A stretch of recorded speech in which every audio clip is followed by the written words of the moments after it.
Welcome to My Business Matters, the Michigan Chamber podcast. Hello, I'm Amanda Toy, Vice President of Membership and Partnerships here at the Michigan Chamber, and I have the honor of being today's podcast host.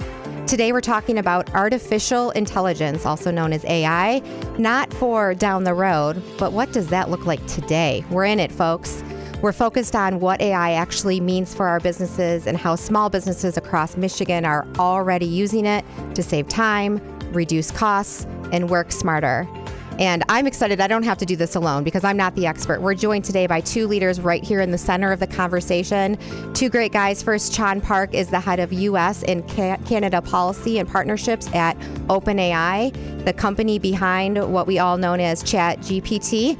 And Mike Pomerantz, welcome, heads up the national policy engagement at DoorDash, which works with thousands of small businesses, including local restaurants every day, and often appears at my workplace or my front porch. Welcome, Sean and Mike. Thanks for having us. Absolutely. Sean and Mike, I'm really excited to be able to dig into this a little bit. First, just want to level set and get a quick foundation. Sean, if you don't mind, everybody knows ChatGPT. This is, something that has become, if not daily, a weekly conversation piece in the workplace. Can you define how OpenAI's role fits within that AI ecosystem for our listeners today? Yeah, again, thanks for having us, Amanda. I mean, as you said, a lot of people have heard of ChatGPT, but OpenAI may not be the household name. But we're the research lab and company behind ChatGPT, and our goal is to build AI tools, but more importantly, to build AI tools that benefit all of humanity and really help people kind of solve those hard problems in their lives, but also, just make their lives easier and better. And again, just to try and make sure that this is expanding out to benefit as many people as possible, which is why, I'm particularly proud that we have so many folks who use our free tools and are really able to kind of leverage those tools to make both their lives but also their businesses work better. Yeah, I bet the analytics just grow every single day on that, and hopefully we get to touch on that in a little bit. Sean and Mike, speaking of household names, DoorDash. So folks might be saying, okay, tell me more. I'm very curious how DoorDash fits into this AI conversation and how you work with serving small businesses and local communities. Let's hear more from you on that. Yeah, and thank you again for having me here. Mm-hmm. For us, it's all about empowering local economies. That's why we started, and that's what drives us every day. And we think that AI is just another way to deliver on that mission, whether it's helping a cafe in Corktown or a market in Greektown run smarter, not harder. And so we use AI every day to help merchants on the platform in a number of ways, whether it's refining their menus, understanding customer trends, creating market content in seconds that would otherwise take hours or days, which frees up time for those merchants so they can focus on the things that are most important to them. And so democratizing these tools is really exciting to us, and having these small businesses using the same technology that powers global companies is really exciting, and we think it's going to help move them forward. Yeah, and when I think of small businesses, especially restaurants, I mean, time is money, and they're going 100 miles an hour. So anything to save them time and work more efficiently, that's got to be pretty exciting. So good to hear that DoorDash is in that space. Mike, we got to formally meet at the Gem Theater, most gorgeous, intimate theater in downtown Detroit, just a couple weeks ago at an OpenAI ChatGPT event for small businesses called the Small Business Jam. And it was an interesting, exciting event. They hosted, Sean's on the call here, in 4 different cities, all at the same time, which I think is just, when I think of AI, I think of energy and the courage for you to partner with them and say, let's not just do one this month, this next, but let's just do this across the country. Let's blanket it, because this is AI now. And the energy at the Gem Theater was amazing. I was surrounded by hundreds of small business owners who are saying, I have a mission, I have a vision, I have a successful brand, and I want to grow, and I know I'm a trailblazer, and this needs to be part of the conversation, and this needs to be part of the business plan. So, I'm just curious, Mike, from being there, what were your biggest takeaways from that day? Yeah, I was blown away. You nailed it. The energy in the room was palpable, and it was it was really great to be a part of it. Having significantly more than 100 business owners in there, all different types of businesses, whether they were, barbershops or boutiques or restaurants. Everybody sort of showing up with curiosity and wanting to push themselves, learn more, figure out how to move their business forward it was awesome. I don't think there was an empty seat in the room. And as you mentioned, it was a gorgeous theater. And the energy was fantastic. There hasn't been a day that's gone by since that I haven't thought back on it. So it was great to partner with you at the Chamber and also OpenAI. So hopefully we can do more of these sorts of things down the road. Yeah. Last time I was there, it was a concert in, the early 2000s. And I thought, well, this is a different vibe. This is a business event in this gorgeous theater. And I think I had almost just as much fun. It was well ran. And I love that everyone showed up with a problem or, a question or an opportunity in their business. And they left with a solution. Whenever we take time out of our day to go to a workshop and we can actually come back with, I have the solution for me and for my team.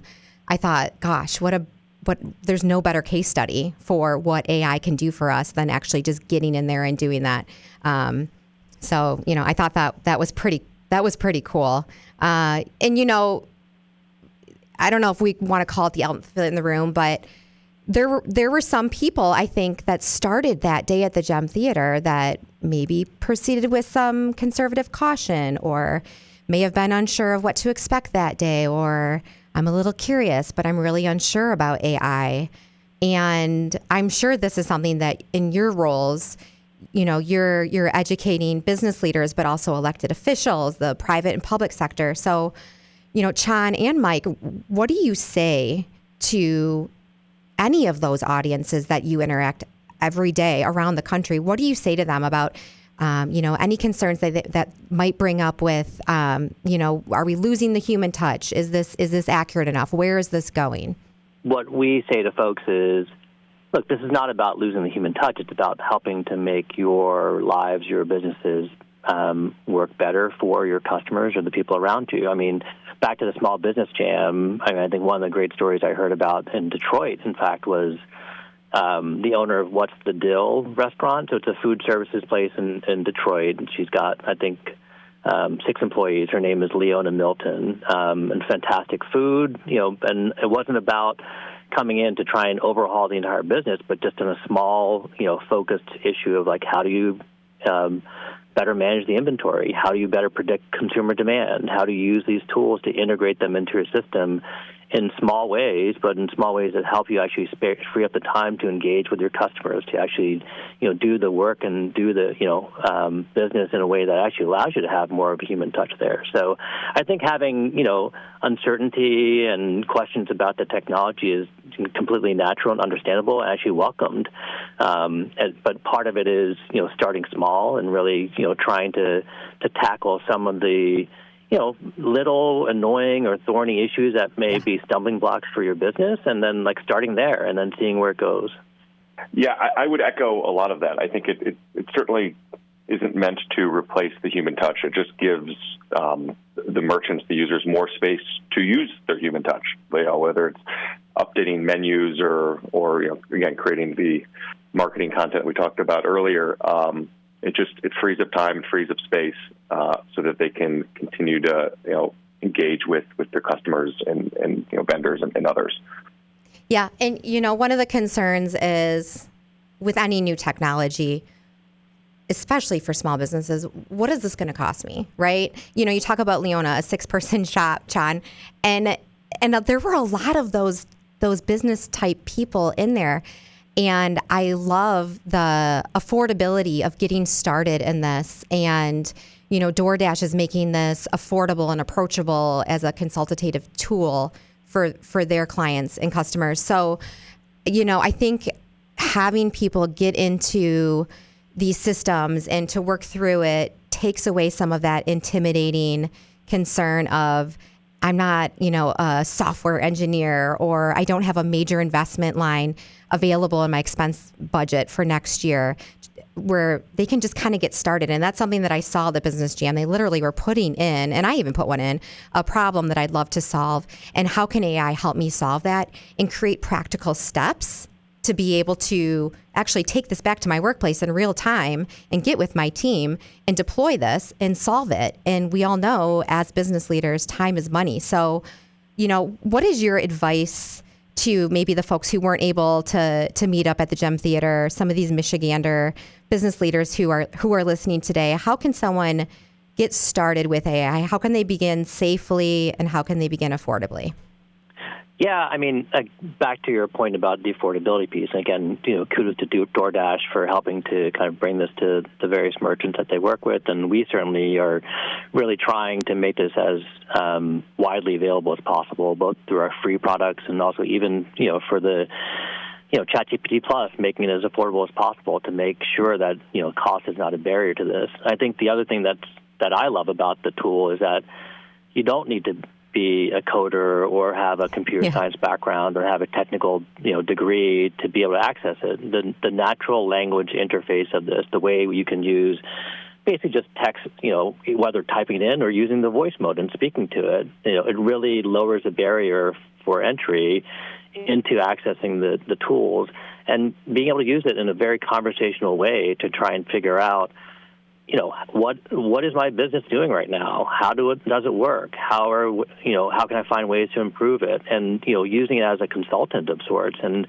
sometimes you don't even know what the issues are, the problems are that may be a blocker to making your business run even more smoothly. But having the ability to be in conversation with the tool sometimes helps unlock and open those doors.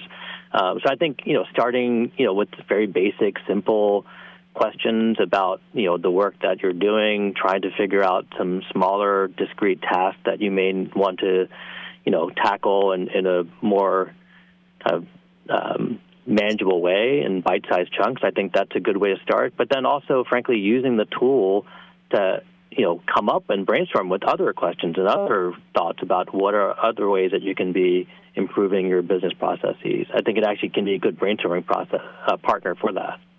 Yeah, absolutely. Yeah, and Mike, did you see that too? Mm-hmm.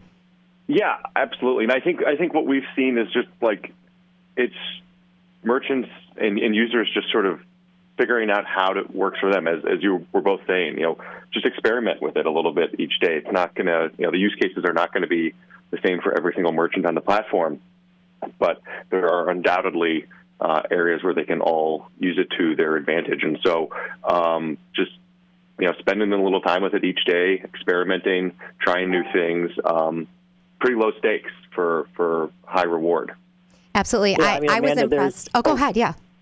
Sorry, man. I was going to say, there's a whole range of things that people can use. You can use it to try and brainstorm out, your 10, 20-year grand vision plan, but you can also use it just for marketing materials. You can use the image generator for, posters. You can try to streamline routine tasks or figure out ways to make your emails, tailored to your customers or a vendor. There's just a whole range of both small and big tasks I think it can really help with. And to Mike's point, just trying to figure out what's right-sized for your business or your context at that particular moment and figure out what actually kind of feels comfortable for you, and then using that as a kind of a launching off point for then trying and experimenting different things. To get started. Yeah, I think of it as, whether you're the type of business leader who envisions yourself in a very formal board meeting or strategic planning meeting saying, here's our issues, here's our opportunities, or the type of business leader who might meet someone, at an after-work activity or maybe, at their kid's soccer game, and they're just informally talking about business issues, business problems. It's almost like communicate that way, right, to the AI, and you'll learn. At least I am. You're evolving on how to communicate, but it really is just in a casual way to communicate, so that keywords are picked up and recognized, so that you basically learn how to speak to it, and it really isn't that technical. It's like talking again to your friend like on the bleachers, and to see what kind of results you can strum up. Yeah, America, one last thing, sorry to monopolize the time, but one last thing that I love about the tool is, and I think we heard this from one of the small business leaders who was at one of our jams, she was saying that one of the best things about the tool is that you can ask it dumb questions or questions you feel like are dumb, and nobody's judging you. And so, if you want to sit quietly in the privacy of your own office and ask it, questions, frankly, even about your own business or the line of work you're in, but it doesn't judge you. It can, help you do some brainstorming, and that's like freeing in a lot of ways. Yeah, safe space, right? Right. Yeah, really. And it does. It gets you thinking. A lot of people talk about clarity breaks and having those, quiet times with your email turned off where you just have 30 minutes in a whiteboard. This is another way to do that, which is really cool. It's just results come out on the other end. Mike, at DoorDash, DoorDash operates on a significantly large scale using AI. Can you scale that down for us and what that might look like for a 6-person shop or a 60-person shop or even a 600-person shop? Can you kind of bring that down to scale and what that might look like? Any lessons there?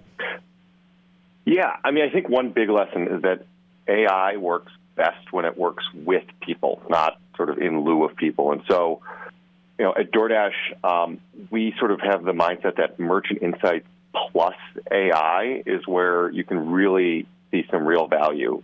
So if you think about a diner, they might use AI to improve item descriptions, but the chef is still leading the charge there. And so it also can help with sort of small tasks. And so instead of having to handwrite hundreds of menu items or drafting, standard responses in email, this can be done in minutes using AI. So we think that, it's not AI necessarily in lieu of people, but when combined with human touch, human expertise, there's 2 + 2 = 5.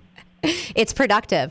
Can we just go off on that journey a little bit? Do either of you have this story? You eat, live, and breathe the stuff every day. This is something that becomes a bonus in conversations with me almost every day, but this is literally your life. You're talking to all types of business leaders who are in that space. So thinking about the private sector, have you ever met someone who just has this story and they are so excited to share it with you on how AI has helped them in their business?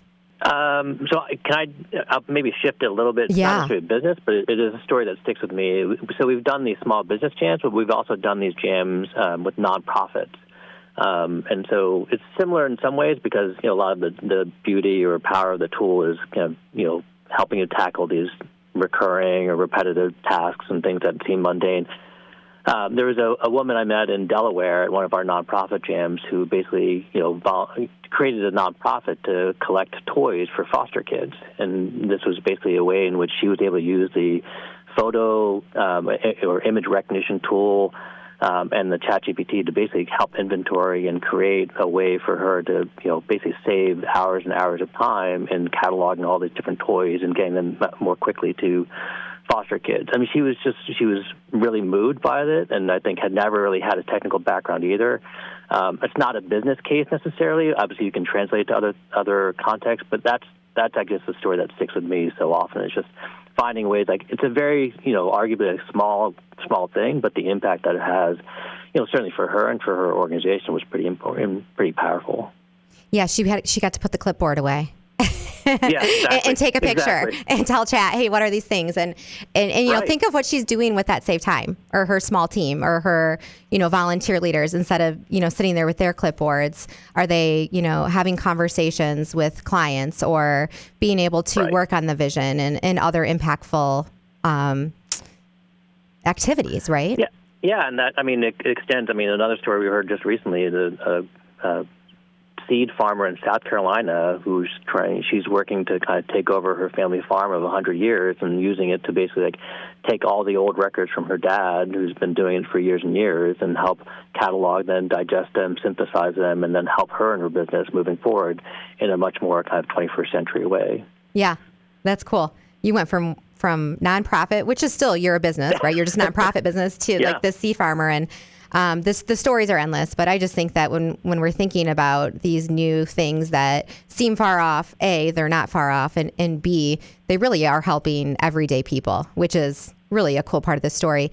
Guys, 3 or 4 everyday tasks where AI can immediately save businesses time or money, because we know as business leaders, we're looking at bottom line, we're looking at efficiencies, we're looking to reduce expenses. What are your thoughts on that? Yeah, I mean, I think from our perspective, I mean, you name it, and there's something there. But I think, marketing and branding, so whether it's social media posts, emails, promotions, things like that, can go from taking hours to minutes. Operationally, creating checklists and product descriptions and schedules all of a sudden gets incredibly more efficient. And then, engaging with customers, taking notes and turning them into sort of polished messages and working with different vendors and things like that. Again, it all just gets that much easier, that much more efficient, and can really set the company or the merchant up for success moving forward. Mike took a few of the great ideas I had, but I mean, I would just add onto there, inventory management I just talked about, HR in terms of, onboarding materials or training materials, creating process flows, even, to the extent that folks don't necessarily have the budget to have, personal assistants or, executive assistants, scheduling automations or like some of the things that you spend, minutes or hours on in a day just to try and get yourself organized. I mean, those are things that you can really kind of rely on these tools for and kind of maximize and leverage, the time for other things you want to be doing. Yeah, and if you look at small business leaders, often we're visionaries, right? We're not always, a lot of us are, but speaking for myself, we're not always great with all those details when we talk about the processes and the templates and the operational items. So I think a few of our listeners' ears just perked up. Like, wait, I don't have to do that? Somebody else can get those templates going? Wow, I feel better today already. Okay, and we only have a couple more minutes together. I want to make sure we address just two more questions. First, and Sean and Mike, I would love to hear from you on if you could give one top AI starter playbook tip for every Michigan small business that's listening. What would the tip be? Well, one of the things that we talk about most at DoorDash, I think, is really applicable here, and that is start small, dream big. And I think that sort of plays into something we talked about a couple minutes ago, just in terms of experimenting with the product. Just spending a couple minutes with it each day to figure out how it might work, take some chances, because, again, it's low stakes. And so start small, dream big, figure out how this can work for you and sort of launch your business and your dream, into reality. I would echo that. I think that's a really key point of starting small and not underestimating the simple wins. I would add, as a small business leader, depending if you're, 2 people, 5 people, 15 people, taking that leadership role and giving, frankly, permission to yourself and to your team to at least experiment. You may not end up, using it in every aspect of your business, but at least giving permission to your team to try things out, I think, is a really important piece, because there are a lot of folks out there, I'm sure, who are already trying to use it in their workplace, but they're not sure if it's okay, and their leader in their business hasn't really given them the explicit permission to do so. And so I think that is a big unlock that is sometimes overlooked, of actually giving people the space and the permission to try things out. Yeah, to be empowered, and that goes back to the beginning of the conversation. You looped that so well, of the human touch and having our team, who are in the thick of all those problems and processes every day, be able to experiment in a safe space so that they can actually use their minds and their business sense of where they're at in their business and try to come up with solutions or efficiencies, and then bring it back to leadership and say, hey, AI just helped me create this solution to this problem. What do you think, boss? And some great things can come from that. So yeah, it's not like just the owner should be experimenting, right? It's give it to your team and let them loose to see how we go. Well, I appreciate the time today. Mike, I really appreciated how you scaled down DoorDash's huge operations and what this looks like for the folks who use you from the small business. And Sean, it was just, again, really great to hear how OpenAI chat is so approachable and able to be used to the everyday business leader, small or large. So thank you guys so much for your time today. Everyone, be sure to listen in and like and subscribe for easy notifications for future podcasts.